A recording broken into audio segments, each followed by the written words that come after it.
দেশের শীর্ষ পত্রিকার প্রধান শিরোনাম। দৈনিক প্রতিদিনের বাংলাদেশ। মহাসড়কে অল আউট অ্যাকশনে পুলিশ। চাঁদাবাজি ও বাড়তি ভাড়ার ব্যাপারে জিরো টলারেন্স। বেকায়দায় ট্রাম্প। যুদ্ধে দুপক্ষের ধ্বংসযজ্ঞ। কেহ কারে নাহি ছাড়ে সমানে সমান। মালদ্বীপে আবাসিক ভবনে আগুন।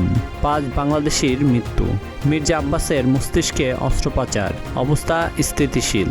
ঈদযাত্রা নির্বিঘ্ন করতে সরকারের উদ্যোগ। দৈনিক কালের কণ্ঠ। যুদ্ধে অর্থনীতিতে নতুন ঝুঁকি। তেহরানে সমাবেশে বিস্ফোরণ।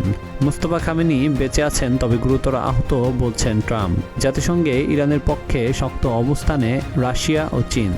অ্যাভিয়েশন খাতে রক্তক্ষরণ। প্রবাস আয়ে ধসের শঙ্কা। দৈনিক ইত্তেফাক।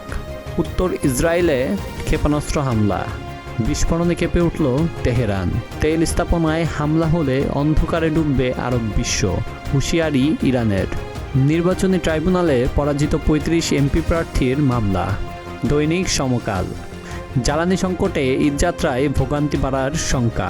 তেহরানে লাখো মানুষের সমাবেশ, পাশে বোমা হামলা। ক্রুড অয়েলের মজুতে টান, নতুন চালান আসতে বিলম্ব। বর্তমান মজুত দিয়ে উৎপাদন চলবে 3 সপ্তাহ। রাজশাহীর 5 নদী এখন বজ্রবাহী নালা।